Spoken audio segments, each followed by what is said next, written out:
the wolf cub, wanting a little sister, actually schemed to set up his rabbit mom and second dad, just as he joyfully anticipated the arrival of a second child. Things took an unexpected turn. Being held in Yi Wu's arms at this moment, Yi Qingyan immediately sensed his unsettling inner fragility and weakness, recalling the shocking sight of him vomiting blood just now. Are you really okay? Don't push yourself. I'll definitely find a way to heal you. We've been through a lot today. Let's rest first before dealing with anything else. It's fine. As long as Missy stays by my side, I will be all right. Since you're tired, let's turn in now. To resist this incubus's constant, lethal charm, Yi Qingyan decisively closed her eyes to feign sleep. After making sure Debeo was sleeping soundly on the inside, she quickly drifted off to sleep. However, in the middle of the night, a piercing cold violently jolted her awake. Yi Qingyan suddenly sat up, looking to her side by the faint light of her ability. She saw Yi Wuza looking deathly pale, with wisps of cold air radiating from his body. He had clearly fallen into a profoundly agonizing nightmare. What's worse, his pulse was extremely weak, and even his vital signs were becoming faint, even when she transferred all her accumulated wood element ability entirely over to him. It was like a clay ox entering the sea. No improvement at all. Ye Wuze. Wake up. Yi Qingyan was sweating profusely at her wit's end. Right at this critical moment, the usually unresponsive pocket dimension system suddenly chimed. Ding. Friendly reminder. The host's physique has built-in healing properties. Basic solution. Sleeping while hugging him can effectively alleviate symptoms. Ultimate solution. Engage in deep physical intimacy with him immediately and have a baby. It cures all ailments and guarantees an instant recovery. You useless space. You do nothing useful in serious times, but get all energetic for this. Are there no normal solutions besides this? I understand the when in Rome rules of the beast world, but look at him now, fragile as glass. I'm really afraid that if I pounce on him, I'll literally kill him. Unsurprisingly, the system decisively played dead again after speaking. Facing such an unreliable cheat code, Yi Qingyan could only sigh helplessly. To save him, she resigned herself and crawled into the arms of that human-shaped ice sculpture, hugging him tightly. Miraculously, as their body temperatures blended, the raging cold energy inside Yi Wuza actually gradually subsided. Smelling the pleasant, cool scent on him, Yi Qingyan unknowingly drifted back to sleep.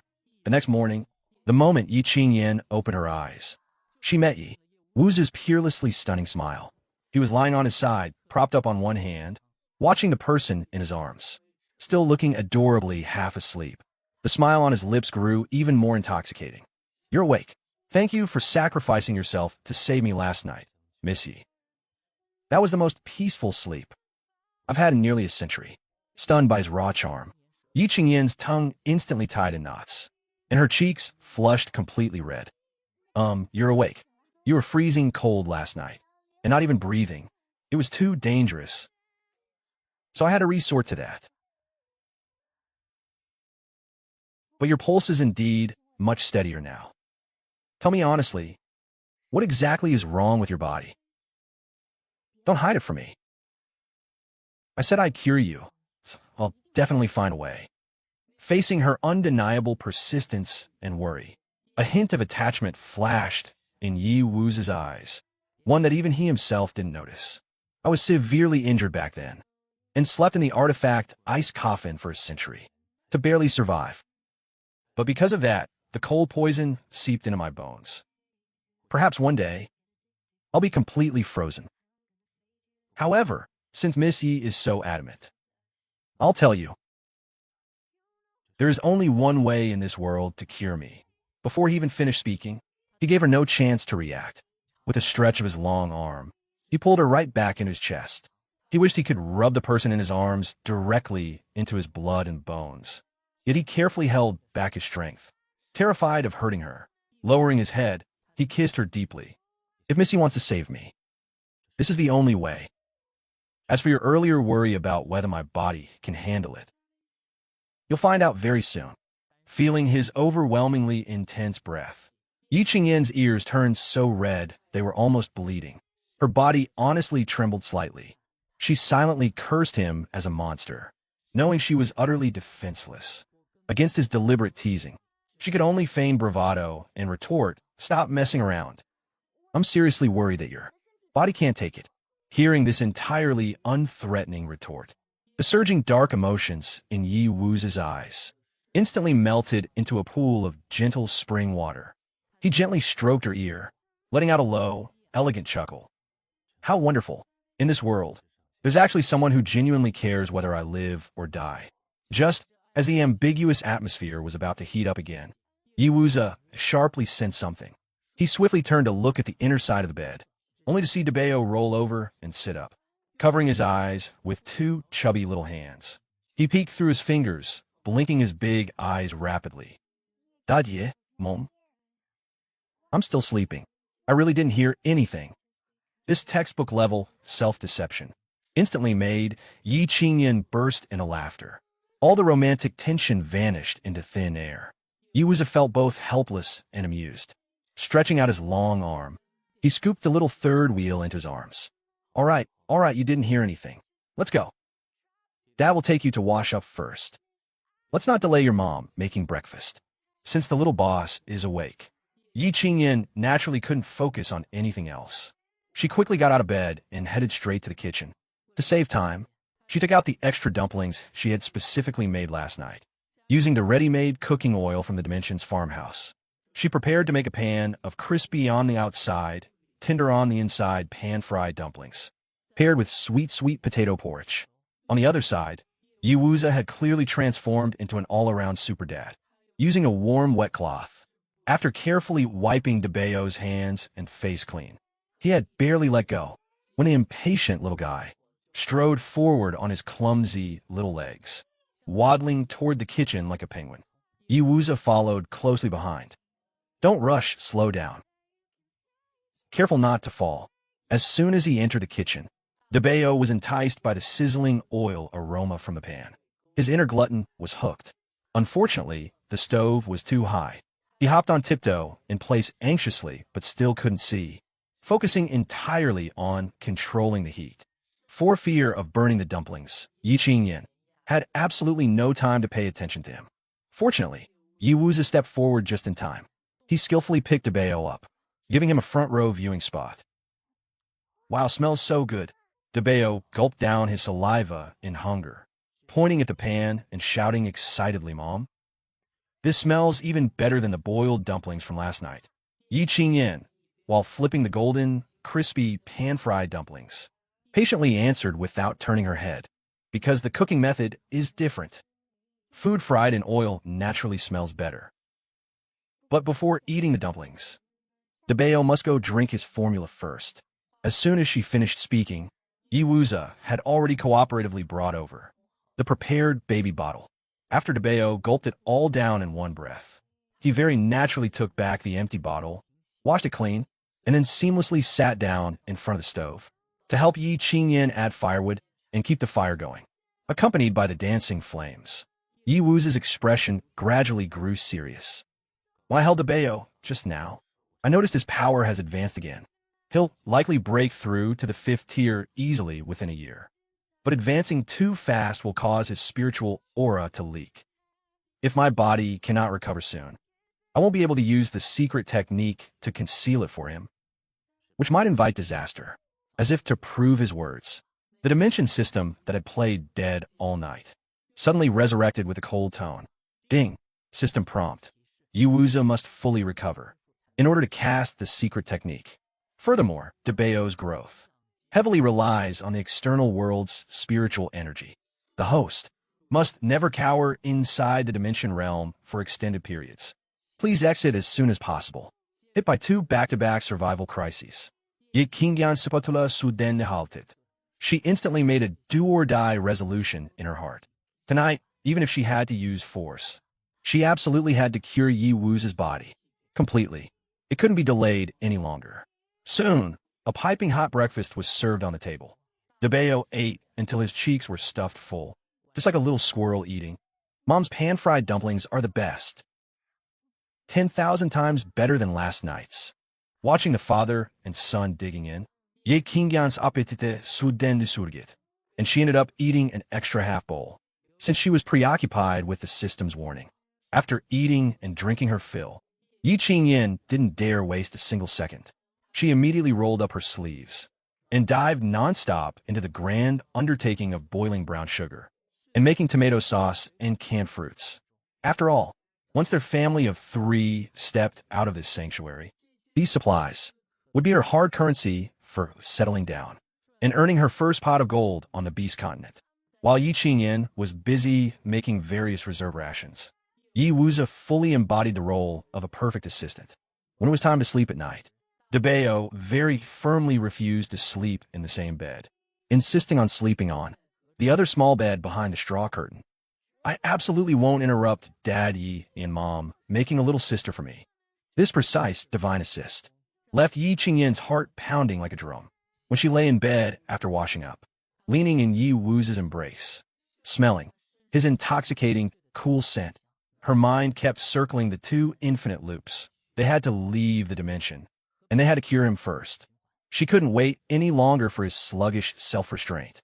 Yi Qingyan made up her mind, directly reached out both arms, and tightly hooked them around Yi Wuzi's neck. She deliberately pitched her voice to a soft, coquettish tone. Wuzi, I'm a little cold. This sentence was like a spark thrown into a powder keg. He did a swift roll, pinning her firmly beneath him.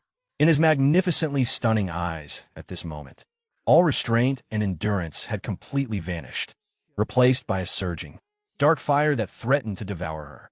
He stared intently at her. May I? Yi Qingyan didn't waste any words, just tilted her head up slightly, and took the initiative to kiss his lips. Outside the window, a fierce storm raged all night. The following morning, Yi Qingyan woke up to a flurry of gentle kisses.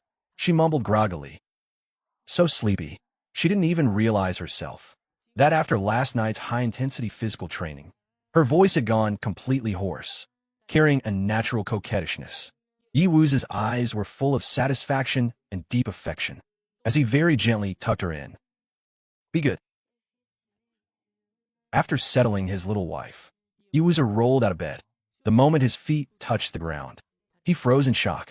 A surging, warm power was flowing madly through his meridians. The old injuries that had been frozen in the ice coffin for a century had miraculously fully healed. Not only that, the sealed power within him surged forward like splitting bamboo, breaking through barrier after barrier. 1st tier, 5th tier, 9th tier. Boom! He actually broke through the shackles of the mortal beast realm, stepping directly into the half-step transcendent realm. This regained an even stronger power, made the corners of Yi Wuzi's eyes red with emotion, just as he habitually used his newly recovered spiritual power to check on Yi Qingyan's physical condition. His expression changed drastically, and his fingers began to tremble uncontrollably. Pregnant, as an incubus with extremely pure bloodline, it was as hard as ascending to the heavens for a male to impregnate a female. Back then, for his father to have him, he even sacrificed more than half his life. But his Qingyan, in just one night, was already nurturing a formidable, pure-blooded life in her womb. Immense ecstasy and gratitude overwhelmed him like a tsunami. With red eyes, he sat back down on the edge of the bed and pulled Yi Qingyan tightly into his arms, as if wanting to melt her into his very soul. Suddenly squeezed awake, Yi Qingyan was severely startled. Opening her eyes, she saw this monster actually had vulnerable tears shining in the corners of his eyes. Wuzi, what's wrong? Was last night too much for you? Are you feeling unwell again? No. I'm just too happy.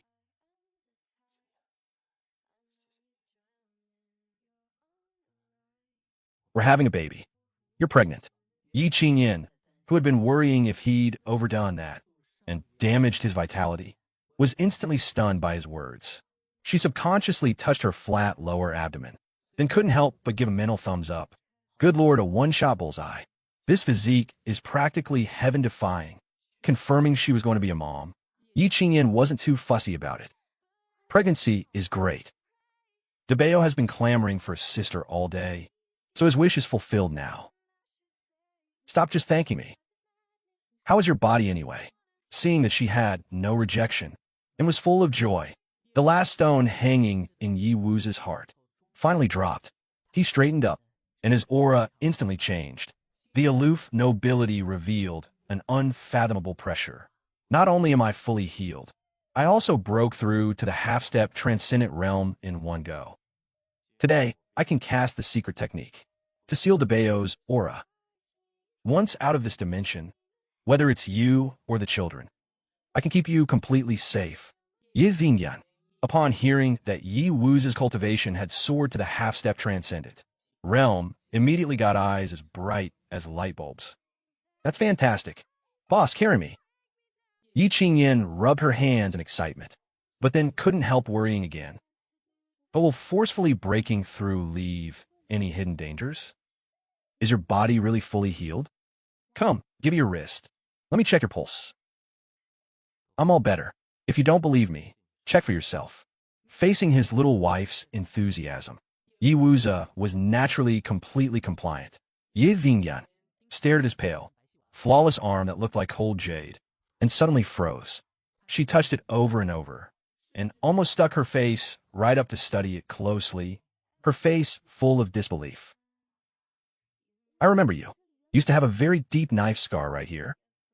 How is there not even a mark left? Could I have remembered wrong? Yi Wuza naturally took her hand in return, and gently pulled her closer. In those stunning eyes, a gentle, rippling light brimmed. His voice was incredibly soft and tender. You saved me. As her fingertips touched his pulse, Yi Qingyan was utterly shocked. Not only the external wounds, but even the thoroughly shattered meridians inside him, that had barely been hanging onto a thread of life, had all completely healed to their original state. In her awe, she belatedly realized that this heaven-defying healing effect probably had everything to do with her innate wood element ability. Actually, I didn't do much. It's mostly because you have a good foundation. Yi Qingyan, under his deeply affectionate gaze, felt a little uncomfortable. Her eyelashes fluttered as she tried to change the subject. However, before she finished speaking, she suddenly felt a familiar warm power welling up in her palm. She looked down and saw it. Oh my God. My wood element ability also recovered, and it directly shot up to the second tier. Could this be the legendary dual cultivation? And shouldn't we spar a few more times tonight, to reach max level as soon as possible? If that is my wife's request, your husband will naturally cooperate fully. Seeing this monster start exuding his charm again, Yi Qingyan blushed and quickly stopped him. Important matters first. Since your strength has recovered, shouldn't you hurry and seal Debeo's aura? All right, Yi Wuza quit while he was ahead, and got up to walk toward the inner bed. At this moment, Debeo was rolling around energetically on the bed. Seeing Yi Wuza approaching, "Ha ha, Dad Yi, I'm getting a little sister." Yi Wuza's hand, which was about to scoop him up, suddenly froze in midair. On his face, which usually remained unfazed even if a mountain collapsed before him, a rare crack in composure appeared. How did you know? Because I dreamt about it last night. My little sister is so pretty. She looks exactly like you, Daddy. And she's super awesome. Looking at Debeo's genuine, earnest expression, Yi Wuza knew very well that pure-blooded wolf bees possessed precognitive abilities passed down through their bloodline. Stormy waves instantly surged in his heart. A pure-blooded female. This was something unprecedented in the history of the Incubus tribe. The legendary priceless treasure that could lead the entire tribe to prosperity and peak glory. How happy the tribesmen would be if they were still alive.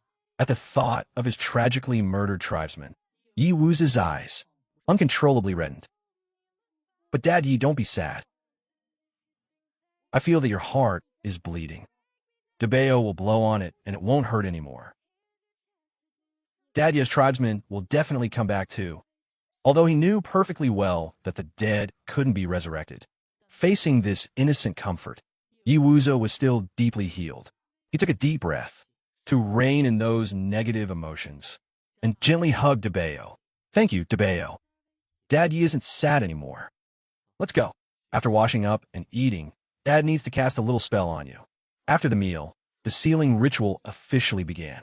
To ensure nothing went wrong, Yi Wuza didn't hesitate to bite his fingertip and use his own pure blood as a medium to activate the secret spell. His long, slender fingers rapidly formed seals in the air, and a powerful spiritual energy made the surrounding air ripple continuously. As the final blood seal entered Debeo's back, that eye-catching pure blood spiritual aura was finally completely concealed. Yi Qingyan sharply noticed that Yi Wuza looked a bit pale. Heartbroken, she immediately rushed over, checking his pulse and bandaging him up, complaining nonstop. Didn't you say your strength was recovered? Why do you still need to drain blood?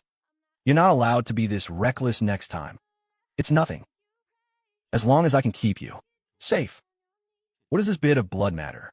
Yi Wuza let her fuss over his fingers, his eyes full of indulgence and sweet willingness. To prevent being recognized after going out, Yi Wuza gave Qingyan a pair of earrings meant to disguise her appearance. After everything was ready, the family of three finally stepped out of the dimension realm that had sheltered them for days. Just as they stepped out of the realm's gate, a cold wind blew directly against their faces. Ye Vingyan was caught off guard and let out a loud sneeze. Is it almost winter? The time difference in this dimension is way too absurd. Feeling a bit chilly, Yi Qingyan couldn't help but complain. Holding Debeo steadily with one arm, Yi Wuza naturally used his other hand to take Yi Qingyan's hand. A steady stream of warmth instantly spread from her palm throughout her body, dispelling all the cold. He looked up and surveyed their surroundings, and said in a deep voice, "Winter is indeed arriving earlier than usual this year. Looks like it'll be a harsh winter." Our current location is roughly 3 miles east of the Rabbit Tribe settlement. Just as Yi Qingyan was agonizing over whether to return to the tribe to visit her mother and older brother, not far away, a few familiar complaining voices suddenly rang out. Sigh, winter is coming. If only Yi Qingyan were still here.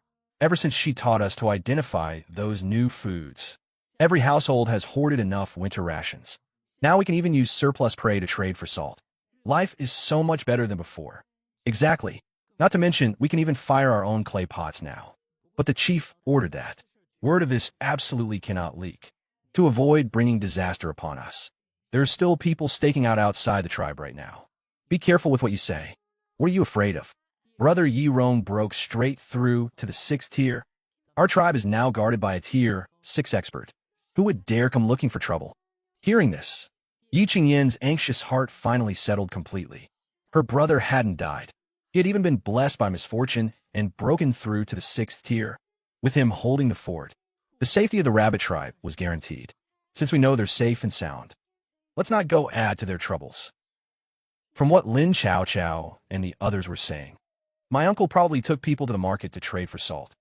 Come on, let's go check out the market too, and test the waters outside while we're at it.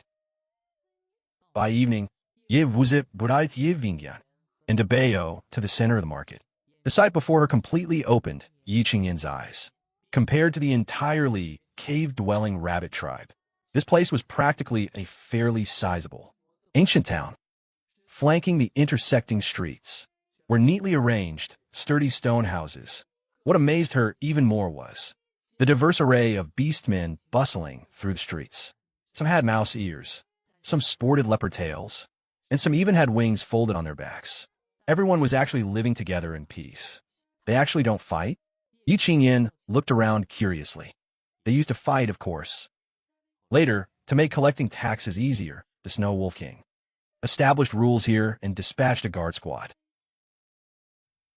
With the towering presence of the Snow Wolf tribe bearing down on them, anyone who dares cause trouble in the market is directly expelled. Over time, those who can afford to buy or rent stone houses here are mostly capable and law-abiding merchants. As long as it doesn't affect business, it's fine.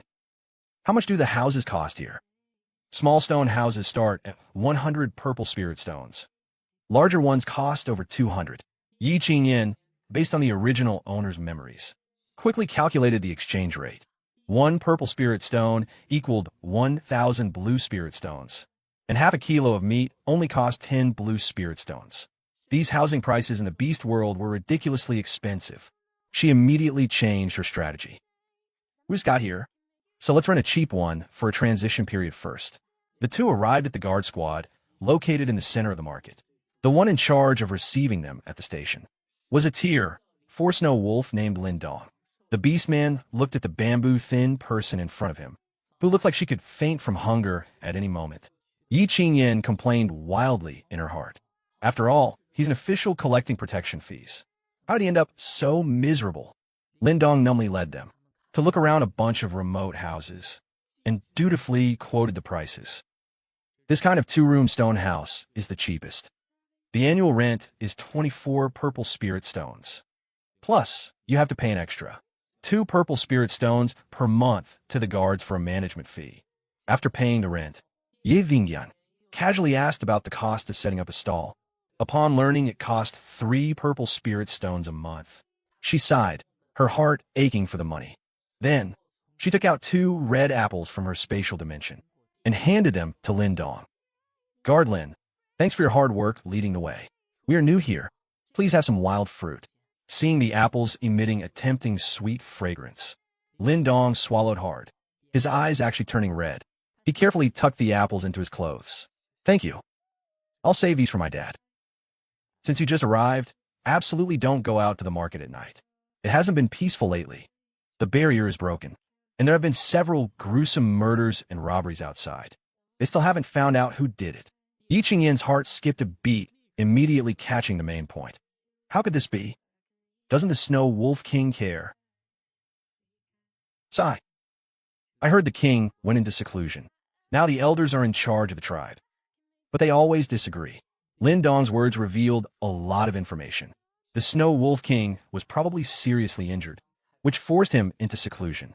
Once the throne is empty, the people below are busy fighting for power and profit, naturally leaving no time to care about the security of this remote market. This is also why it's not peaceful outside the market.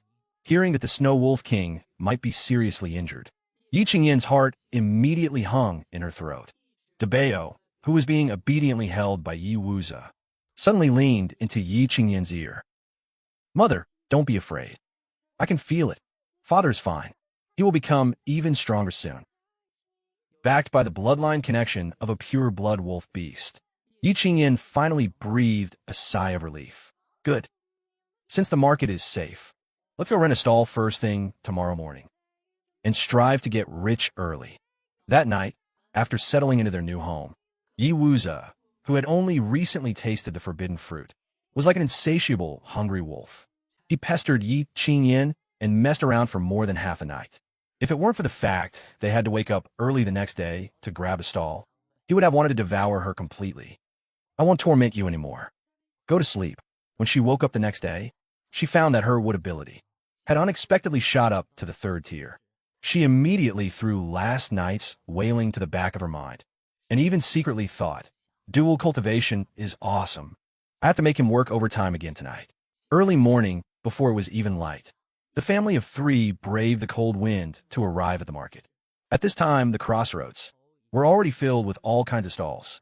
They walked along the long street for over an hour, before finding an empty spot in a corner. Yi Wuza frowned slightly.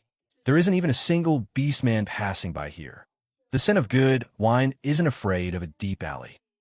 The good stalls were probably taken long ago. Let's not be picky. Ye Vingyan quickly took a straw rack full of tonghalu and placed it on the stone table while discussing marketing strategies with Yi Wuza. This is an exclusive secret recipe, the only one in the entire beast world. The cost of tonghalu is low, perfect for testing the waters. I specially cut some small pieces for free tasting. As long as we shout loud enough, we don't have to worry about no one coming. Actually, the beast market has many rules. For example, they only have a morning session. There is no night market.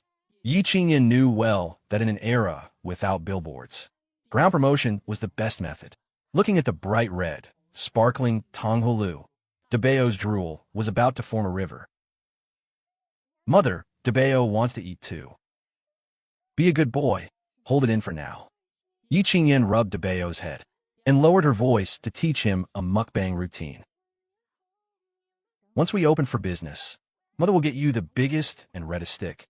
You just eat it slowly in front of the stall, praising it while eating. Be a free-living signboard for Mother, okay? Okay. DeBeo listens to Mother the most. The sun gradually rose, and the market also became bustling. A crowd gathered in front of a salt stall not far away. Ye Vingyan Kuriisli Sitirichet Hernik, and asked Iwuza to listen in on the price. Learning that coarse salt was actually selling for 200 blue spirit stones a pound. This is robbery. Absolute monopoly capitalists. No wonder those people in tattered animal skins would rather carry a whole beast just to trade for a pound of salt. They even protected it in their arms like a family heirloom. These ridiculous prices were simply absurd. Just as she was complaining, a woman holding a little girl's hand, dressed quite luxuriously, walked past their stall. She looked at the straw rack full of red fruits and couldn't help but stop in curiosity. Little girl, these red fruits are everywhere on the mountain. They're terribly sour. You actually brought them to the market to sell. Pretty sister, these aren't ordinary red fruits. They're called tanghulu. What they're coated with on the outside is all sweet like honey. 2 blue spirit stones per stick. I deliberately removed the pits, so it's absolutely safe for children to eat.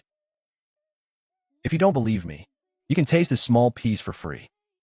Honey is so precious. You're only selling it for 2 blue spirit stones? How is that possible? The woman's face was full of disbelief. Right at that moment, Yi Qingyan decisively handed DeBeo a stick of tanghulu. DeBeo immediately started an Oscar-worthy mukbang performance.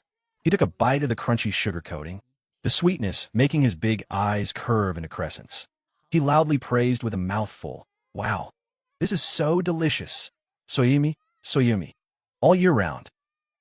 His voice was clear and warm, instantly piercing through the noisy market and attracting the attention of many passing beastmen. The woman's little girl was also crying from craving it. "Mom, I want to eat that." Seeing the little girl throwing a tantrum, the woman doubtfully picked up a small sample piece and put it in her mouth. The next second, her eyes instantly lit up. She covered her mouth in shock. "It really is sweet, and sweet but not greasy. Quick, give me 6 sticks." She took out 12 blue spirit stones without hesitation and handed them over. After receiving the tanghulu, the mother and daughter immediately turned into wild spokespersons, happily gnawing on them as they walked. It made the surrounding observing beastmen swallow their saliva out of craving. "I'll have a stick too. Give me 2 sticks."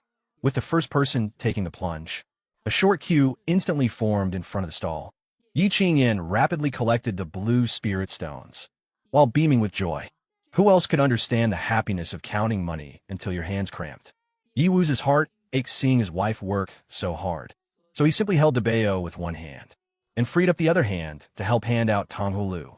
Just when business was booming, a simply dressed, anxious-looking bear beast man squeezed to the front of the stall.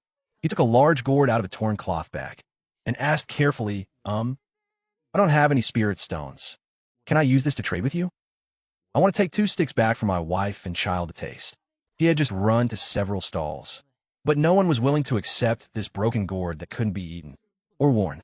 He thought he would be rejected again this time. This is a great treasure. Hollowed out in the middle, it can be used as a water dipper. Dried, it can be used as a container for water and wine. I won't have to worry about having no place to put soy sauce in the future. Sure, I'll take this gourd. How about 3 big gourds for 1 stick of tanghulu? Yes. I happen to have 3 right here. I'll trade for 1 stick first. The bear beast man nodded excitedly again and again.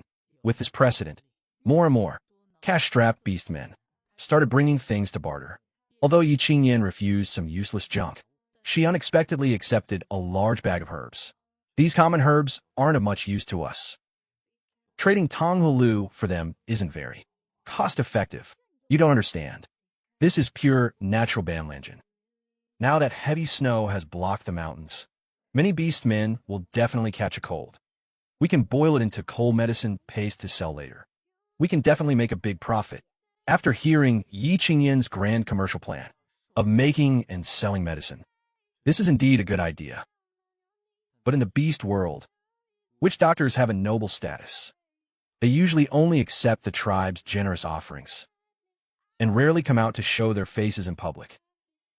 If you sell medicine on the street, it will inevitably attract strange looks from others. When I grow bigger and stronger in the future, who knows, they might even line up to flatter me. Yiwuza looked at her confident and radiant appearance, his beautiful eyes full of doting. Okay, no matter what you want to do, I will accompany you.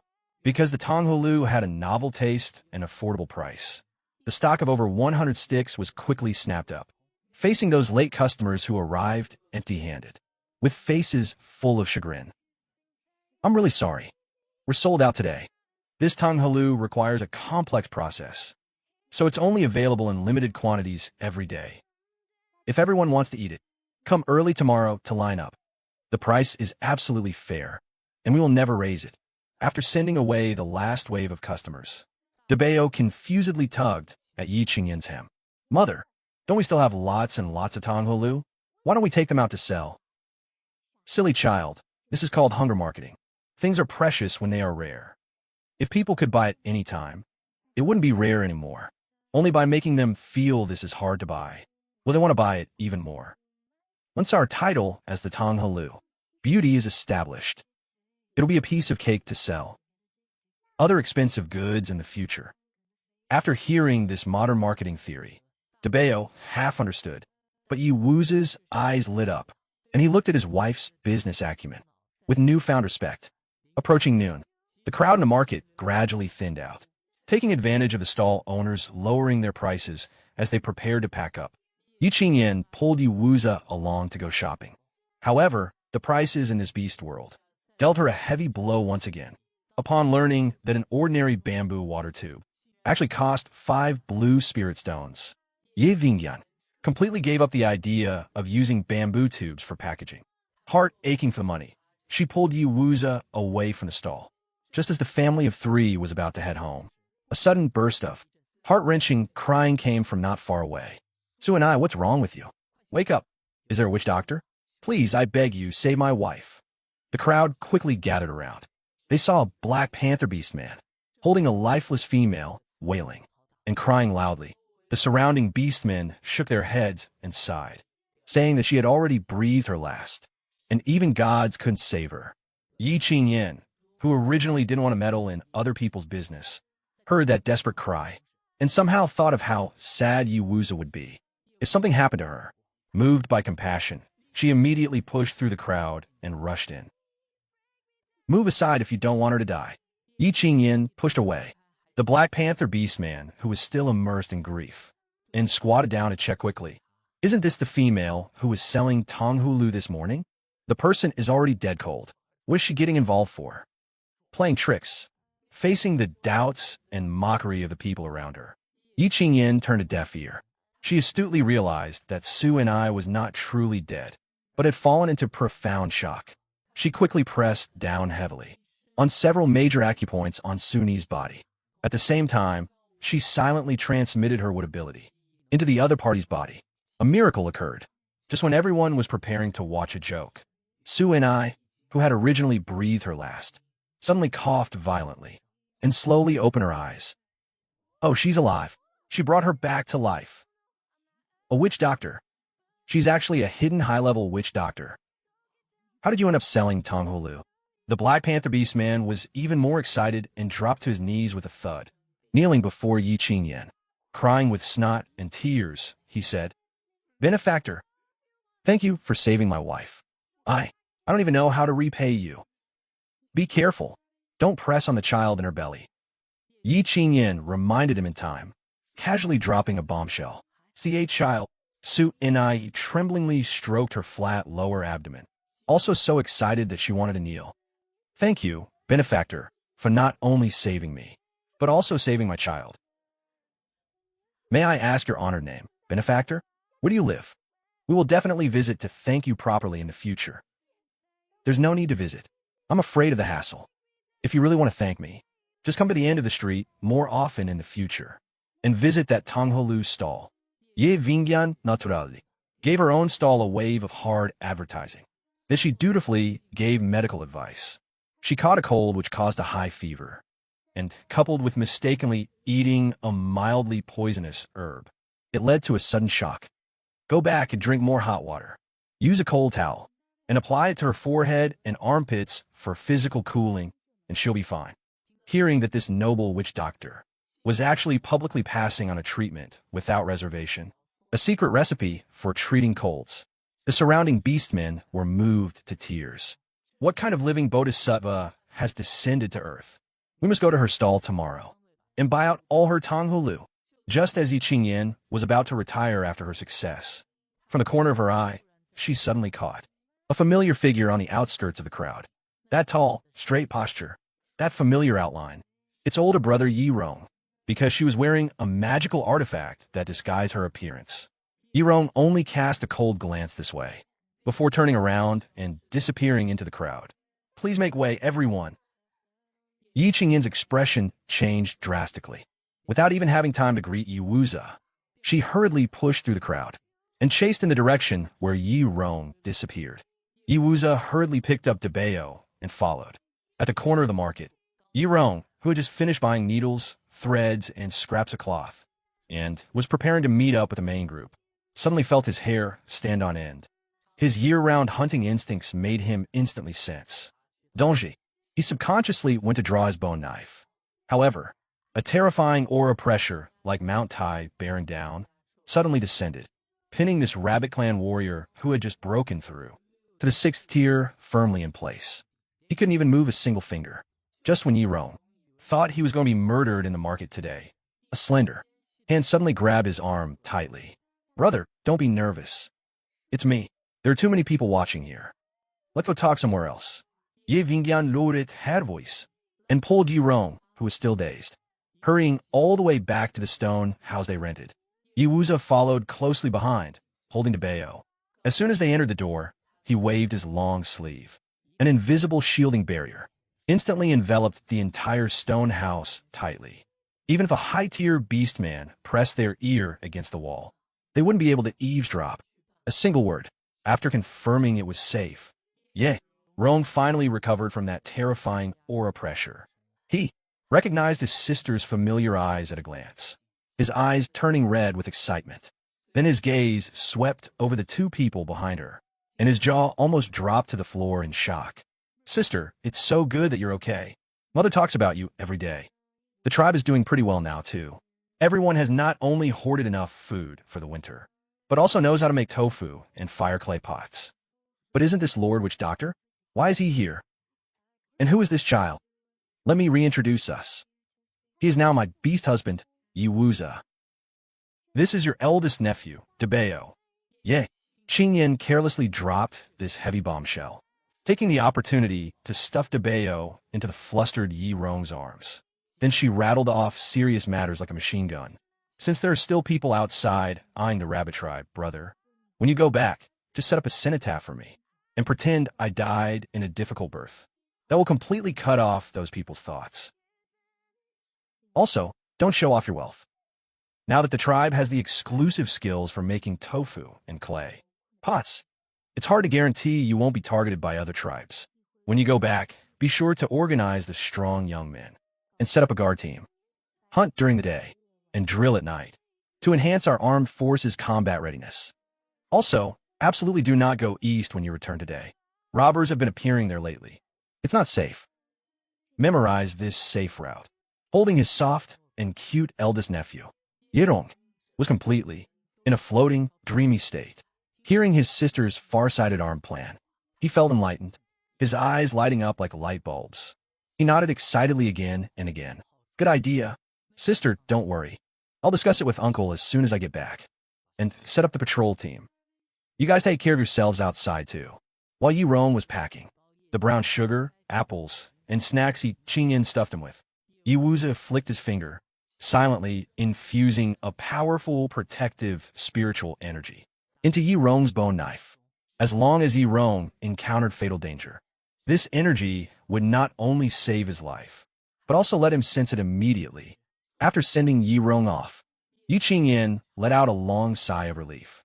Thanks to you for escorting us. I saw that protective charm just now. Thank you. Your family is my family. It's only natural for your husband to share your burdens. Yi Wuza very naturally wrapped his arm around her waist, Compared to this, wouldn't my wife rather first count our morning's loot? At the mention of money, Yi Qingyan instantly revived with full health. She excitedly pulled the father and son to sit around the table, starting a money-counting session to cultivate DeBayo's financial intelligence.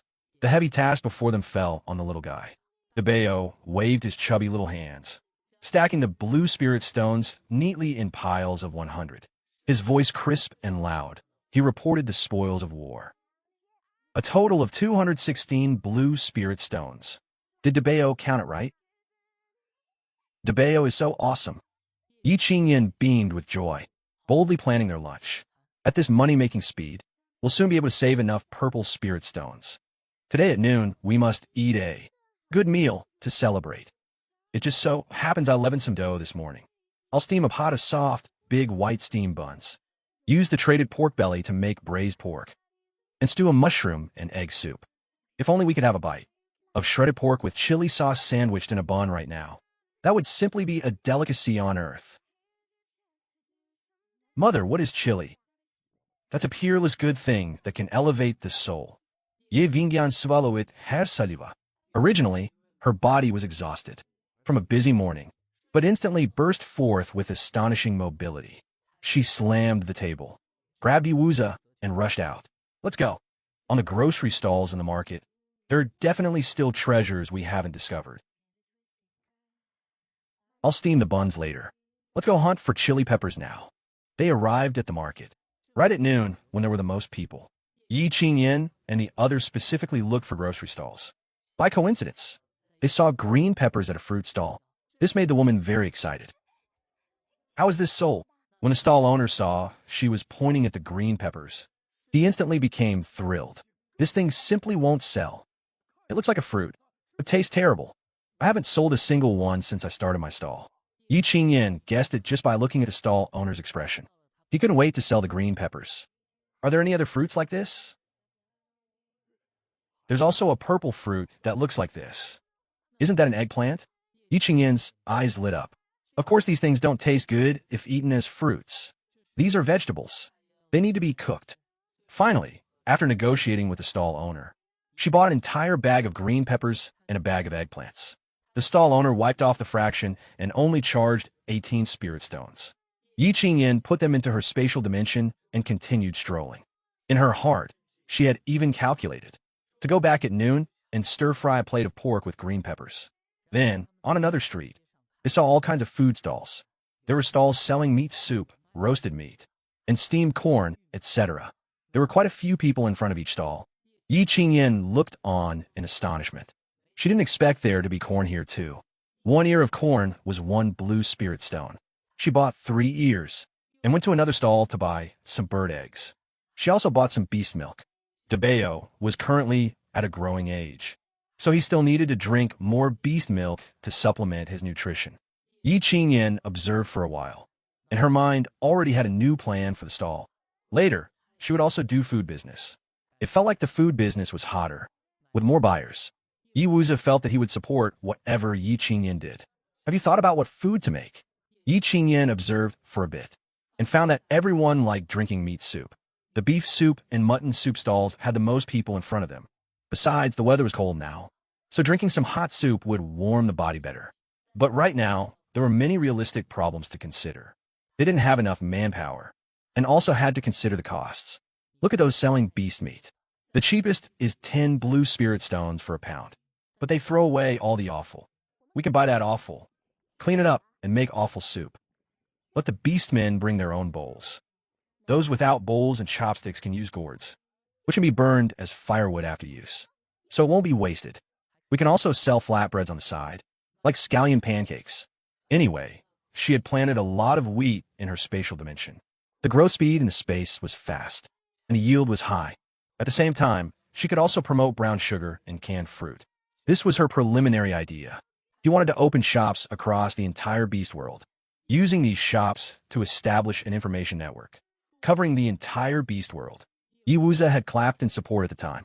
Whatever his wife master said, he believed was right. At this moment, DeBayo's stomach began to rumble. They couldn't let the baby go hungry, so the family of 3 immediately headed home. He eyes was shopping. Suddenly, He turned and saw them.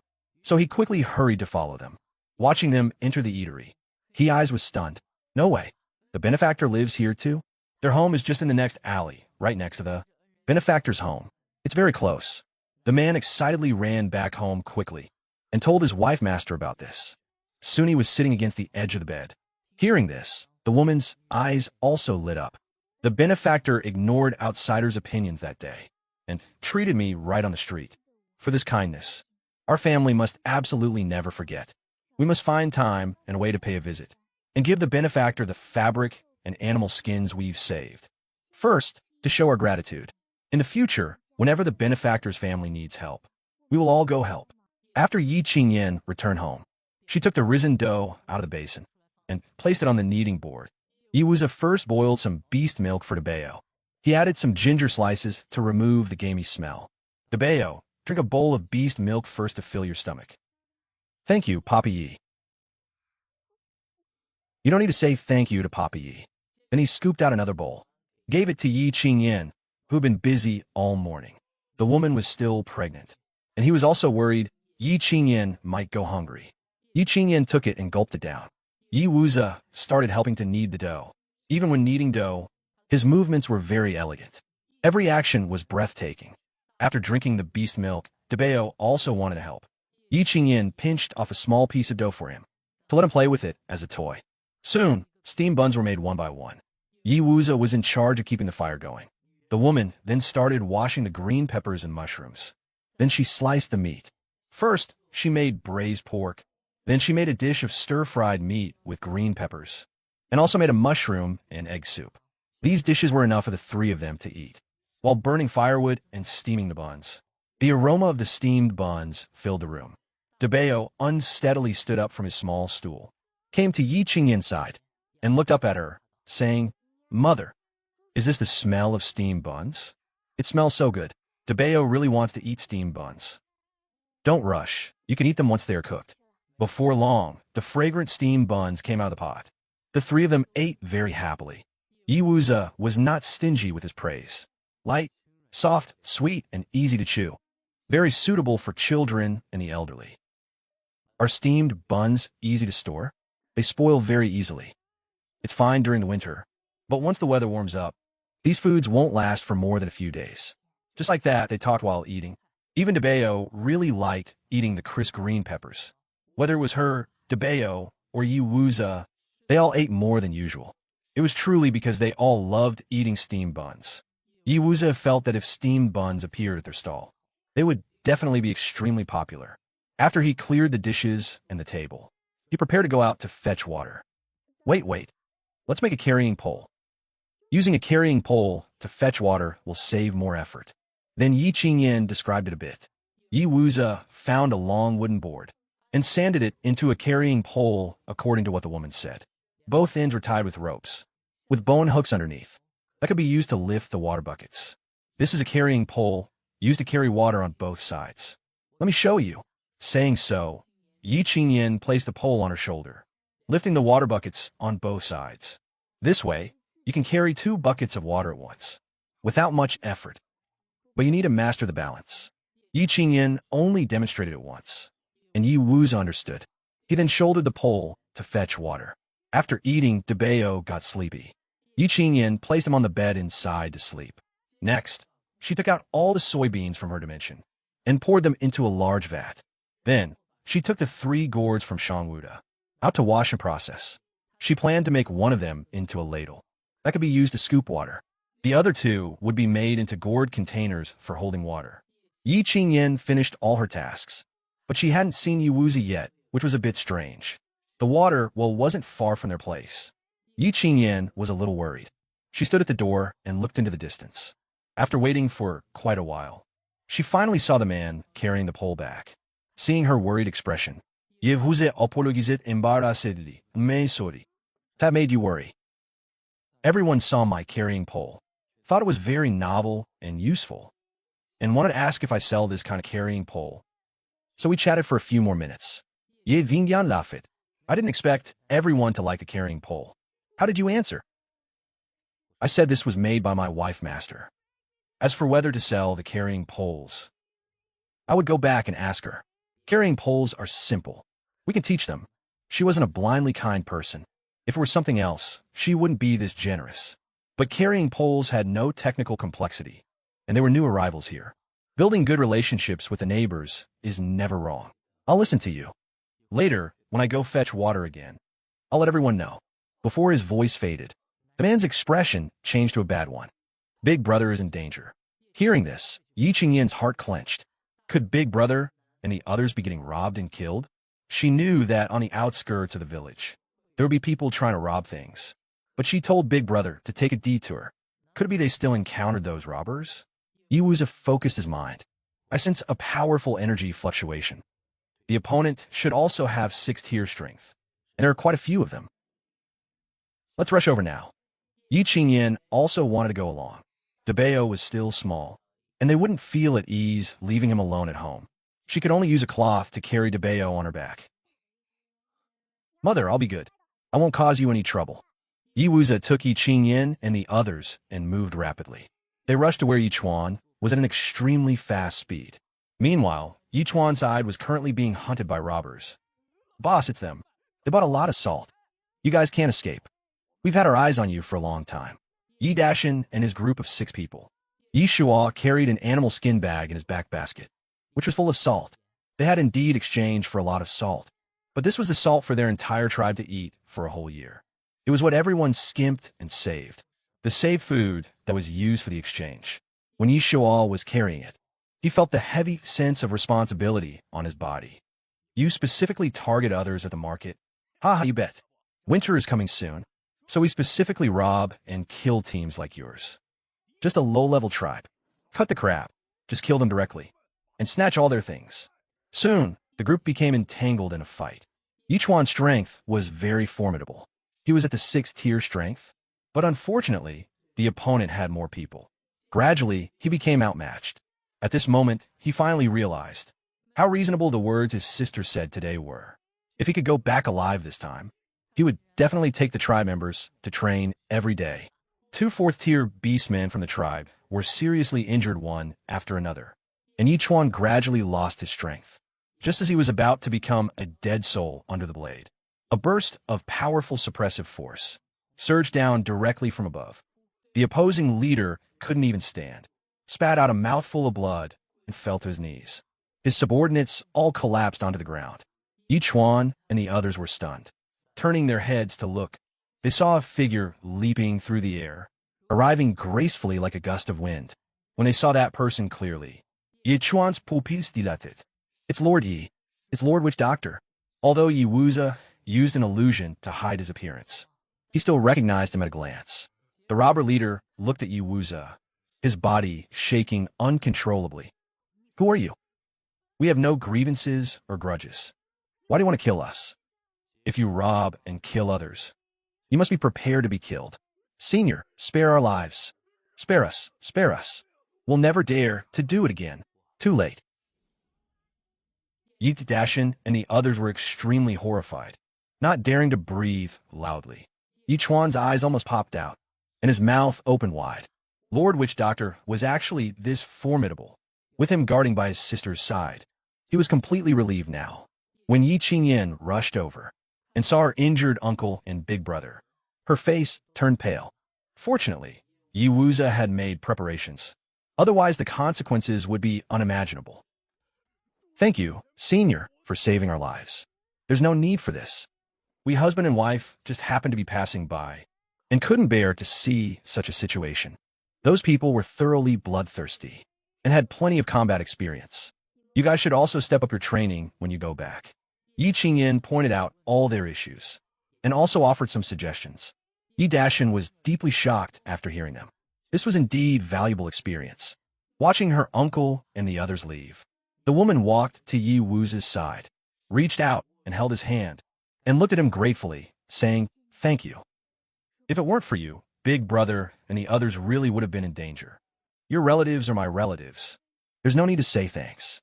I am willing to do these things for you." When they brought them back to the village, they happened to see a neighbor, Jian Ping, carrying water.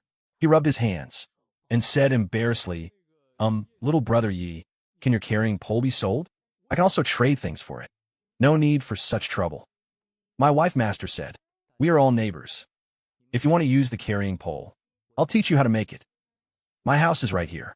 Hearing this, Jinping was stunned for a long while before reacting. Thank you, thank you. You don't need to be so polite. You can also tell the people who wanted to buy the carrying pole earlier, let them know they can all come over and learn together. I'll go home right now and tell my wife master.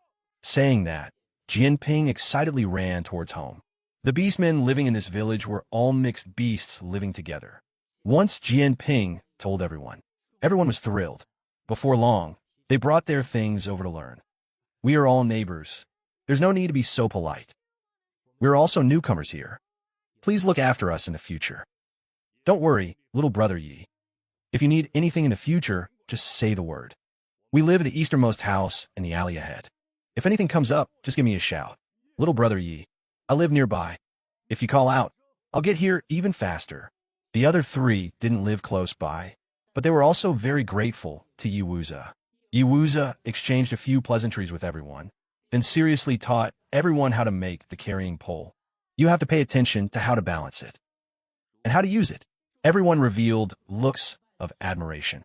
Yiwuza specifically got 2 buckets of water to let everyone try lifting and using it. The carrying pole is too amazing. It's so effortless. I can barely feel any weight, right? The weight of carrying 2 buckets of water should obviously be doubled. Naturally, everyone didn't know that the carrying pole used the principle of leverage. Debeo was sleeping inside the house. Yi Qingyan was in the courtyard washing Shepherd's purse and mushrooms with water. She saw these on the way back from saving Big Brother, and happened to dig them up and bring them back. Songfei hesitated for quite a while before speaking up. Little brother Yi, those are all grass. If you're preparing food, they can't be eaten. Jinping scratched his head. Actually, he also wanted to say it, but he was too embarrassed to speak up. These aren't grass. This is shepherd's purse. It's a type of wild vegetable that can be cooked and eaten. It's pure and natural and pollution-free. This stuff is actually loved by everyone. They can be eaten. These wild vegetables are everywhere on the nearby mountains. When we chop it on normal days, we see a lot of them. Yes, and not only these. These mushrooms can also be eaten. Yi Qingyan said while starting to wash the mushrooms. She also told them how to distinguish which mushrooms are poisonous and which are non-poisonous. Everyone listened with deep gratitude, discovering new food. No one would tell others so selflessly. Song Fei and the others felt that being able to know little brother Ye's family was simply wonderful. They must definitely remember their kindness. When everyone was preparing to leave, Hei's and Suni came to Yi Qingyan's house carrying things. Benefactor, apologies for presumptuously coming to bother you. We wanted to come and express our gratitude. Saying so, they handed a large box to Yi Qingyan. The incident of her treating Suni at the market that day was seen by many people, so everyone guessed that Yi Qingyan might be a witch doctor. Now that Suni had come, Jinping and the group successively left. Suni opened the box. There was a lot of fabric inside. Yi Qingyan's eyes immediately lit up. She had strolled around the market, but hadn't seen such fine satin fabric. The satin was soft, smooth, and glossy. This fabric is too expensive. I can't accept it. Yi Qingyan felt that traveling outside, it was inconvenient to wear those. Benefactor, you saved my life and my child's life. These aren't even enough to express our gratitude. Please accept them, benefactor. Suni was a person who knew how to repay kindness. Probably also because she had been harmed by sisters in her clan, so she especially cherished those who treated her well. Yi Qingyan took a look at Suni and Hei's. These two looked really decent. Their eyes were clean and upright. Yi Qingyan thought for a moment, took a packet of brown sugar, and gave it to them. This is brown sugar. Go back and you can brew it with hot water to drink. It can warm the body. Suni was stunned for a moment. In the past, she was considered a noble lady, but she hadn't even heard of this thing. No. How can we take the benefactor's things? Take it. Drinking some brown sugar water is good for your body. After chatting for a while longer, Suni and Hei's finally left reluctantly. On the morning of the market 10 days later, quite a few people gathered in front of Yi Qingyan's stall. We'll have a bowl of offal soup and 2 portions of scallion pancakes. The line was very long. Nowadays, Yi Qingyan's stall had become popular. The main reason was that the things she sold were foods that didn't exist in the market, and they tasted especially delicious, especially the awful soup. It didn't have any gamey smell at all. Drinking a bowl on a cold day warmed up the whole body. Because Yi Qingyin used wild beast meat, and offal was cheap, so she put in a lot. She also added some black pepper for seasoning, making the taste even more delicious. Everyone reported that the texture was good. As for the scallion pancakes, no one knew what they were made of. They were crispy on the outside and tender on the inside. Just smelling the aroma while queuing made their mouths water. Ye Vingyan and Yi Wuze were bustling about in full swing. Debeo sat obediently on a stool nearby. Yi Qingyin dressed him very warmly. Ye Wuze personally made a set of thick clothes for Debeo to wear. Don't rush. There's enough for everyone. We made a lot. Big sister, here are your scallion pancakes. Young man, here are your 2 bowls of awful soup. Yi Qingyin was in charge of collecting money, and Yi Wuze served the food to everyone. 2 long tables were placed in front of the stall, with small stools on both sides of the tables. Jianping was helping clear the dishes and wash them, since the day Yi Wuze taught them to make carrying poles. Through frequent interactions, the families became familiar with each other. Jianping's family was relatively poor. He and his wife had no special abilities. His wife also couldn't speak. They had 3 children at home, who were taught to be very sensible and help with chores at a young age. So Yi Qingyin thought about it and hired Jianping's family to help clean the pig offal, and then come to the stall to help clear dishes. For the husband and wife, each person was given 20 Lanling stones a day. The couple was extremely grateful. Their whole family knew that Madame Yi had a kind heart. This was to help them. She also helped examine his wife-master's throat. After nourishing it for a few days, Zhu Lin's originally weak constitution improved a lot. They didn't know how to thank Yi Qingyin's family, so they could only earnestly do their work well. Song Fei happened to have a stall selling beast meat. Upon learning that Yi Qingyin wanted to buy beast offal, Song Fei said nobody wanted these things, that they were very dirty things, and felt that if Madame Yi needed them, he would just give them for free. But Yi Qingyin still explained it, and insisted on paying. Actually, ever since Yi Qingyin saved Suni, everyone knew her medical skills were good. They were also willing to come over to form a good connection, so they all patronized her stall. Thus, in just a few short days, Yi Qingyin's stall became popular. They busied themselves from morning until noon, packing up only when everything was sold out. You've worked hard today. These are the spirit stones for you and Zhulin today. No, it's not hard at all. Madam Yi, you know that. For beastmen like us, we can't even find work when we go out looking. And there's no one who settles the spirit stones on the same day. Doing this kind of work isn't hard at all. And you give so much. Madam Yi and Brother Yi were helping their family out. He knew it all. For the work he was doing, if word got out, who knows how many people would fight to do it. In the afternoon, his wife-master washed the pig offal. He and his wife-master each got 20 Lanling stones every day. They were already very content. The whole family could eat their fill now. This is what you deserve for your work. Also, this bowl of awful soup and this scallion pancake. Take them back for the kids to eat. Jianping felt endlessly grateful in his heart. He took the spirit stones and carefully put them away. Thank you, Brother Yi. Madame Yi. Yi Qingyin looked at Jianping. His eye sockets were red, and she knew that Jianping's family used to not have enough to eat at all. For a panda beastman to be that skinny, it was truly due to starvation. The reason his wife Zhu Lin was physically weak was actually also related to malnutrition. The two of them scrimped and saved, doing their best to let their children eat.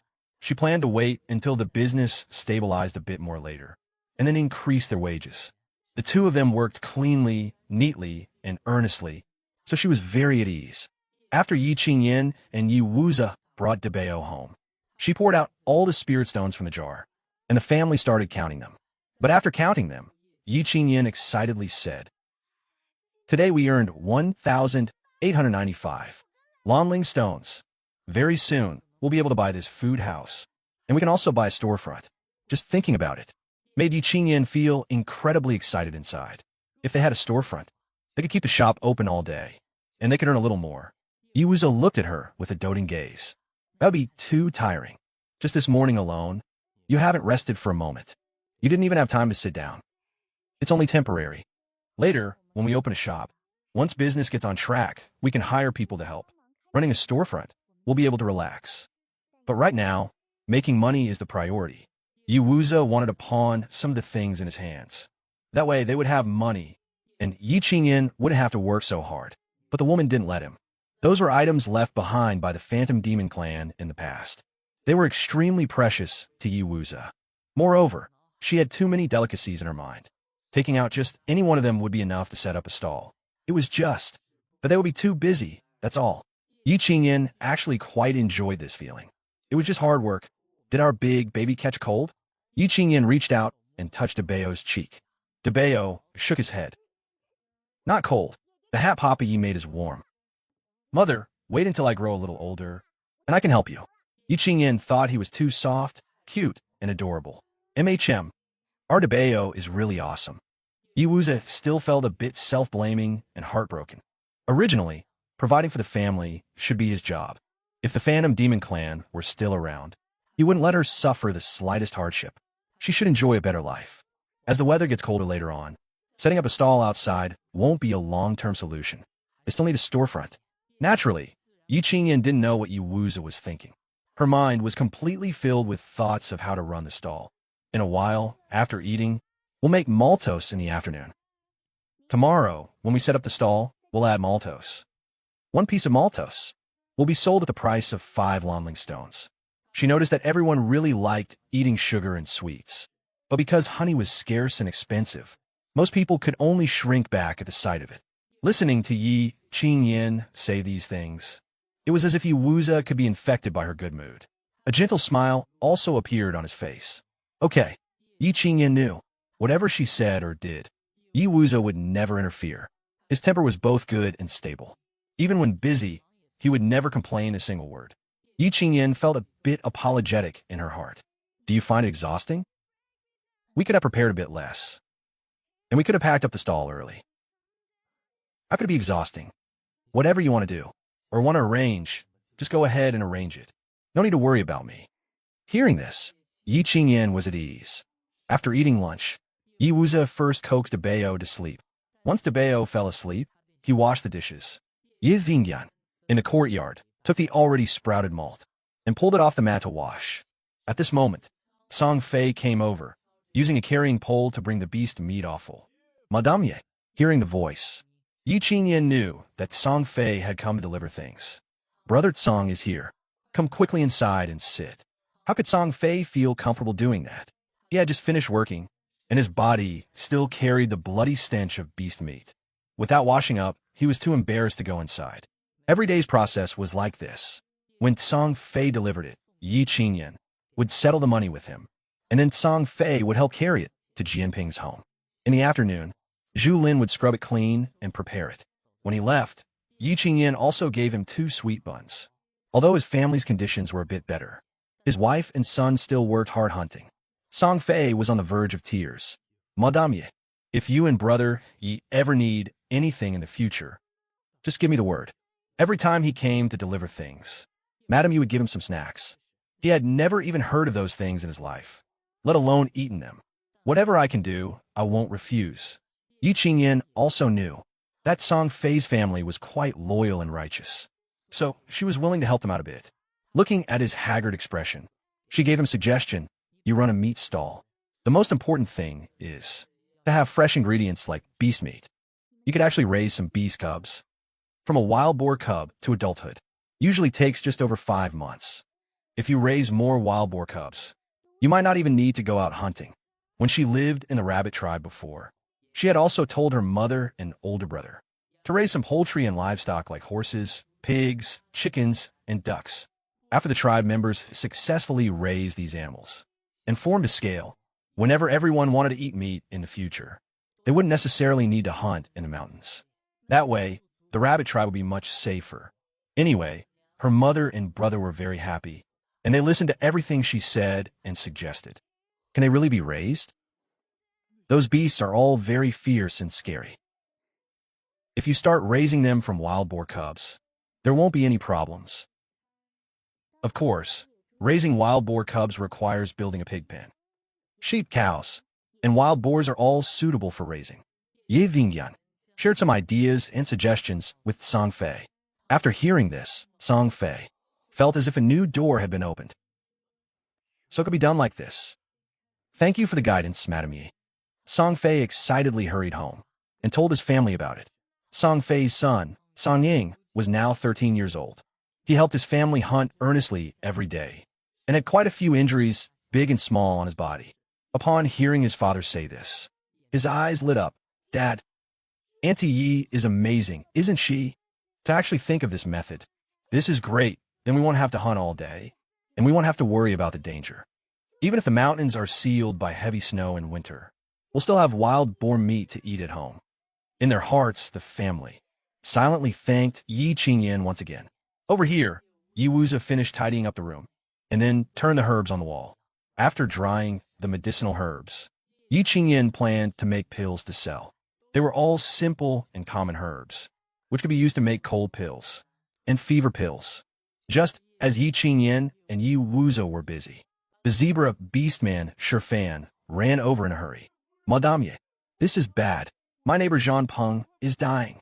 Can you come over and take a look? That child is only 13 years old, and an orphan. He looks so pitiful. Yi Qingyan had heard Shifan mention before that Jean Peng's mother passed away early, and his father was seriously injured while hunting, and also passed away early. He had been living on his own and taking care of himself since he was 10. Fortunately, he was quite talented and had third-tier strength, allowing him to hunt and make a living. What happened to him? He was hunting in the mountains. He was probably bitten by some venomous beast. He suddenly fainted when he reached the door. I saw his face turning black. They all knew that generally being bitten by a venomous beast was fatal, so they were extremely careful every time they went hunting in the mountains. Let's go take a look first. In the medicine box, she and Yi Wuzi had prepared some herbs. The place where Jean Peng lived was just a very small, somewhat dilapidated stone house, but it was kept very clean. Yi Qingyan walked to the bed to check on Jean Peng first. He was bitten by a venomous snake and is poisoned. Luckily, I got here in time. He can still be saved. Hearing this, Shifan breathed a sigh of relief. Yi Qingyan used a dagger to cut open a slit at Jean Peng's wound, then used silver needles and her wood ability to force out the poisoned blood. Only then did she clean the wound and bandage it. All the movements were done in one breath. Yi Qingyan looked at Jean Peng at such a young age, looking so thin, and sighed a little. Not all tribes were like the rabbit tribe, which would shelter beastmen without abilities. Yi Qingyan thought for a moment and infused some more wood ability into Jean Peng to ensure he would be fine. All right, he's fine now. He'll be better after he wakes up from his sleep. Shifan looked at the woman with an unbelievable, shocked and worshipful gaze. I will stay here and help look after him until he wakes up. Yi Qingyan didn't say much. She nodded and left. After returning home, Yi Wuzi had already washed the malt clean and chopped it into fine pieces. Yi Qingyan really liked the feeling of being with Yi Wuzi, this cozy feeling of life, which gave her a sense of living a long, steady life. No matter what she did, he was there with her. She put down the medicine box and took the initiative to explain, and Jean Peng was poisoned by a snake. I've already used my wood ability to force the poison out of him. There's no problem now. Yi Wuzi put down the knife, took Yi Qingyan's hand, and looked at it. You have to be careful. Some snake venom can be fatal even if you just touch a little. Yi Wuzi evamined her, and was only relieved when he made sure she was fine. The two began to busy themselves with making malt sugar again.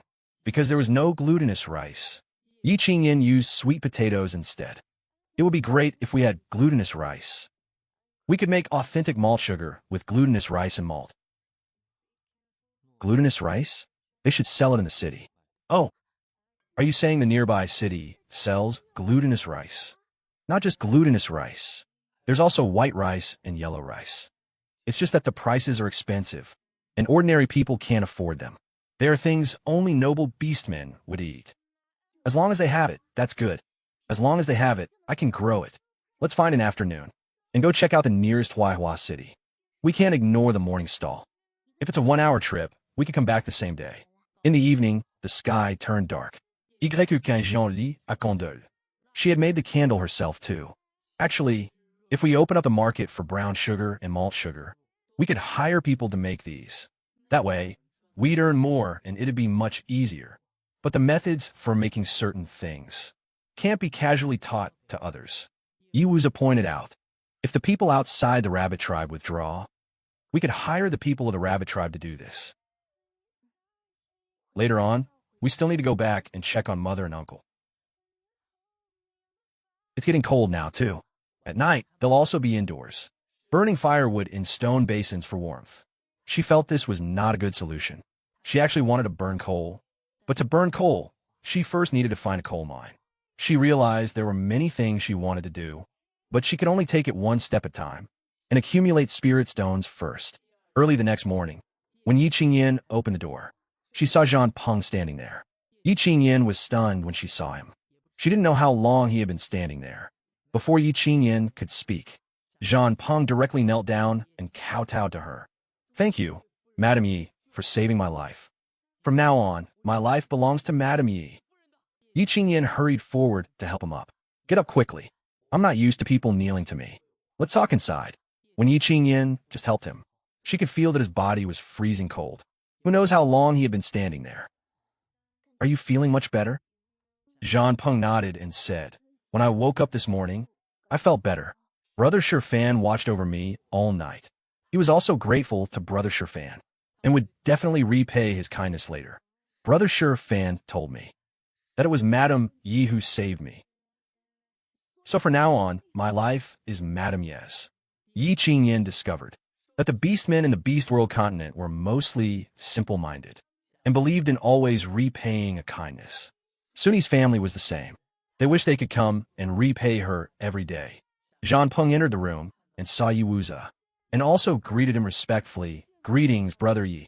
Yiwuza had previously gone to the well to fetch water, and had seen Zhang Peng a few times. He smiled and said, no need to be so formal. Have a seat first. Zhang Peng was also very restrained when he sat down. He could smell the aroma in the room, and he felt saliva constantly welling up in his mouth. This made him feel very awkward, terrified that his stomach would rumble. Yi Qingyin had gotten up early and made scallion pancakes. She cut a piece of scallion pancake, scooped a bowl of soy milk, and handed them to Zhang Peng. Madame Yi, oh, I won't eat. I'm not hungry. He was here to repay a favor. How could he take Madame Yi's things? Since you said your life is mine from now on, then naturally you have to listen to me. If I tell you to eat, you eat. First, nourish your body and get strong. Only then can you do more things. Zhang Peng's heart felt warm. He knew, Madam, you was saying this on purpose to get him to eat. Zhang Peng nodded. He took a sip of the soy milk and showed a look of surprise. So delicious. His whole body instantly warmed up. Then he took a bite of the scallion pancake. It was so delicious he almost cried. He ate in small bites, afraid of finishing it. And this white soup is also so good. Yiwuza stoked the fire. Yi Qingyin made egg-filled pancakes for breakfast. She gave another pancake to Zhang Peng. And then she, Yiwuza, and Debeo all sat down to eat together. The egg-filled pancake was spread with tomato sauce and filled with wild vegetables. It was perfectly delicious eaten rolled up. After finishing their meal, Yi Qingyin asked him, do you want to work by my side? I beg Madam Yi to take me in. I can do anything. Hunting, chopping wood, I'm good at all. I can't. Eat less. Zhang Peng wanted to repay her, but after eating such wonderful food, he somehow felt she was like an immortal beast. She knew so many things, could make delicious food, and knew medical skills to save people. Yi Qingyin's previous idea of establishing a guard team could now be implemented. Actually, I want to form a guard team. That is to build a team of my own. Let's name it the Youth Battalion for now. Since you're the first, then you will be the battalion commander. What you need to do on normal days is to train and exercise yourself to make yourself stronger. You don't need to worry about food. Just eat as much as you want. As long as you actively follow my orders, you'll also receive spirit stones every month. Zhang Peng hurriedly shook his head. No need for spirit stones. I want to repay your kindness. He would feel that it wasn't right. He was repaying a favor, not taking advantage. Yi Qingyin knew that some rules and order in the guard team needed to be perfected slowly. How about this? I'll first cover your 3 full meals a day, and you can start by doing some tasks for me. When I have time, I'll teach you a set of boxing techniques. Later, I'll send you to my older brother, and you can train with him. She figured this team could appear as a merchant caravan when there was no trouble. They could transport goods back and forth on normal days, and act as guards when needed. When there were more people, it would become an army. Zhang Peng was shocked upon hearing this. He had never heard of such a thing. Forming a team, only noble tribes or powerful families would have guard teams. For Madame Yi to trust him so much, and let him be the captain of the guard team, realizing this, Zhang Peng's heartbeat sped up, and he felt his blood boiling with excitement.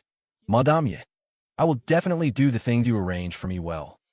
Yi Qingyan felt she still had a good eye for people. Zhang Peng had a resilience about him. He was malleable material.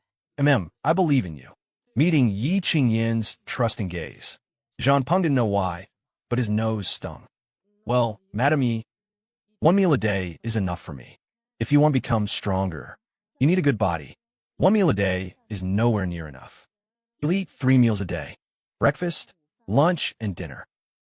And you must eat your fill. You don't need to overthink or worry about it. Since you've agreed, we'll arrange it this way. From now on, anyone under my command will have their meals provided. And when we have more spirit stones in the future, I'll also give my subordinates spirit stones every month. This is equivalent to military pay. However, Zhang Peng might not necessarily understand if she explained these now. Yes, master. Zhang Peng had heard people say that when you become someone's subordinate, you should call the master. Yi Qingyan didn't correct him either. After finishing the meal, Yi Wuzi was originally going to clear the dishes, but Zhang Peng quickly hurried to help clear them and went to the yard to wash them. Yi Wuzi looked at Zhang Peng, who had snatched his chores, and sighed a little. Haha, all right. This way you'll be a bit more relaxed. Yi Wuzi helplessly struck it head heave. Taking care of you two is actually a very happy thing. He gladly endured any hardship and never felt it was exhausting. He won't be staying for long either. In a few days, I'll have him go to the rabbit tribe first, to train with the team. When I took his pulse last night, I found that his ability is a strength-type ability, which is suitable for practicing boxing techniques. Yi Qingyan was actually also not used to having others at home, but for these few days, she would guide Zhang Peng first. After packing up, Zhang Peng also came over. They then brought their things together and went to the stall to set up. When they got there, the sky was bright, and there were already people waiting in front of the stall. Madame Yi, you're finally here. We've been waiting for a while. We came early today, so we must buy more scallion pancakes and awful soup to take back. Since winter started, my dad hasn't had much of an appetite. Since he ate the scallion pancakes and awful soup, his appetite has gotten better. Thank you all for your support. It's also because you are willing to eat it that my stall's business can be this good. As she spoke, Yi Qingyan placed a malt sugar on the shelf. Someone with sharp eyes saw it. Madame Yi, are you selling something new again? Yes, this is malt sugar. It's also a sweet. She had shaped the malt sugar like lollipops, making it convenient to hold and eat. Madame Yi, what's the price for this malt sugar you mentioned? 5 blue spirit stones for 1 malt sugar. Hearing this, everyone didn't feel it was too expensive. No matter what kind of sugar it was, anything that was sugar wouldn't be cheap. The sweets at Madame Yi's stall were actually quite reasonably priced. They could afford brown sugar, candy haws, and canned fruit, but everyone was still used to haggling. Madame Yi, previously with the candied haws, the price was 2 blue spirit stones per skewer. This looks smaller than the candied haws. It costs 5 blue spirit stones. Can it be a bit cheaper? Yi Qingyan thought to herself that naturally it couldn't be cheaper. She initially sold the candied haws so cheaply, just to use the low price, to attract everyone to buy from her stall, thereby letting everyone know her stall was good, making it easier to introduce other foods later. Now there are many people coming to her stall to buy things. To tell you the truth, making this malt sugar is extremely complicated, and the cost is very high. Actually, this is a snack made specifically for children. After hearing Yi Qingyan's explanation, everyone accepted the price. They were all slightly stunned upon hearing it was a snack for children. They had never heard of food made specifically for children. After the sky became fully bright, the number of people at the market increased.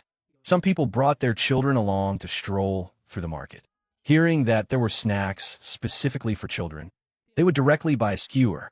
When the children ate the malt sugar on the spot, they kept saying it was delicious and were extremely happy. This was very persuasive. The number of buyers increased even more.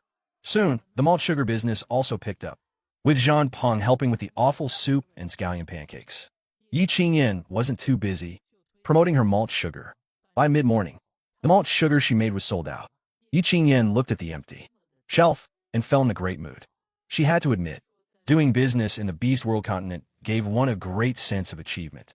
There were many buyers and no competition. However, through the malt sugar, she realized that beastmen were very willing to spend money on food for their children. This meant that children's candies and snacks had a great market. A few days later, after Jean Peng completely learned the boxing techniques, Yi Qingyan had him go to the rabbit tribe to find her older brother, Yi Chuan. After a few days of eating and recovering, Jean Peng's body had become much stronger. Seeing that Yi Qingyan was also about to give birth, they still needed to prepare some things. Yi Wuzi had also contacted a merchant caravan that day. They could follow the caravan and enter Huaihua City to take a look. I've also inquired around these past few days. They say some powerful families will tame powerful beasts to use as mounts. Indeed. It's much easier to use horses to pull carriages. However, this time, we are hitching a ride with an ordinary merchant caravan. The weather has already turned cold at this time, so large caravans won't come over to the manor. Only some ordinary fleets will travel back and forth during the cold winter to transport goods. Yi Wuzi paid the money, and the caravan was willing to take them along for the ride. In the afternoon, Yi Wuzi and Yi Qingyan took to Bayo and got on the carriage, following the fleet to Huaihua City. About an hour later, they arrived outside Huaihua City. Yi Qingyan looked at the massive stone gates, thinking they were even taller than the city gates of ancient architecture. Perhaps seeing the doubt in Yi Qingyan's heart, the man took the initiative to explain such high city gates and wall structures can block beast attacks. Therefore, powerful beastmen will mostly live inside the city, where it's a bit safer. Ye Vingyan nodded. They each paid 5 blue spirit stones before they could enter the city. After entering the city, Yi Qingyan noticed that the shops on both sides were row upon row. In the middle was a stone-paved road that was very flat and also very wide. There were many beastmen on the streets too, looking very prosperous and lively. It was like a prosperous prefectural city in ancient times. Only the housing architecture here was all built from stone, making it sturdier. The manor they currently lived in was like a small town, while this was a prefectural city. Moreover, after it snowed, the shops inside the city were still open, and beastmen bought whatever they needed. Unlike the tribe and their manor over there, where people might not come out at all when it snowed heavily. Guest, quickly take a look today. Our shop has just stocked the newest batch of cloth. Many shop fronts had clerks shouting. Yi Qingyan listened to the sounds, feeling that there was also a lot of food being sold here, many of which were not available at the market. Yi Wuzi looked at the mother and son and asked, "Is there anything you want to eat?" The woman pointed to the pastry shop ahead. "Let's go over there and take a look." There was a long queue at the door of the pastry shop.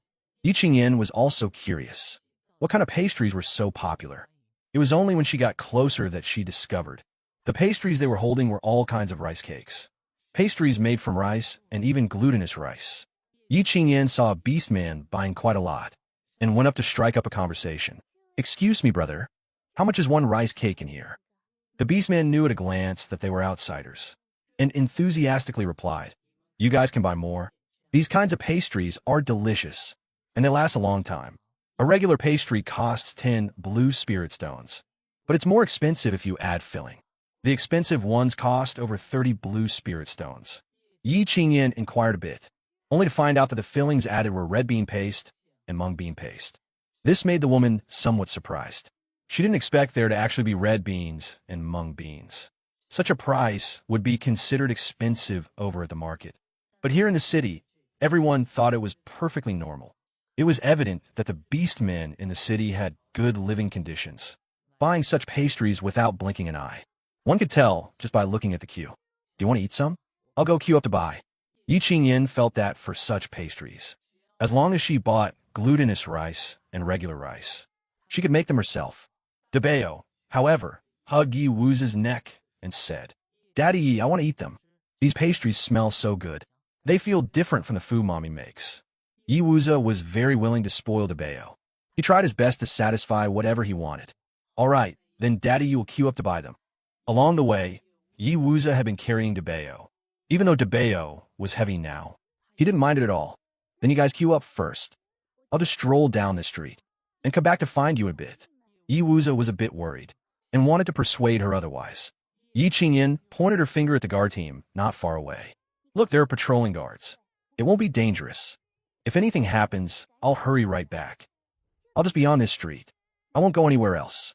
Besides, you also gave me a magic weapon for self-defense. I'll be fine. Yi Wuza looked at her enthusiastic appearance and could only nod in agreement. So Yi Qingyan began strolling down the street, observing as she walked. There were many varieties of food inside Huaihua City, and many types of vegetables and fruits as well. Moreover, anything that was a pastry was very popular, even if one was just a tiny bit, and the price was very expensive. There were still many buyers. However, they were all rice cake-type pastries. There were no pastries made from wheat flour. If she used wheat to make pastries, business would definitely be very good too. As Yi Qingyan pondered, she arrived at a grain store. Just as she was about to go in and take a look, she suddenly saw a figure. Yi Qingyan's eyes trembled violently. Yu Yo. She felt like it had been a long time since she last saw Yu Yo. To say she didn't care or miss him would be a lie. Yu Yo. Yi Qingyan watched as his figure was about to disappear into the crowd. Not caring to think too much, she ran towards that direction.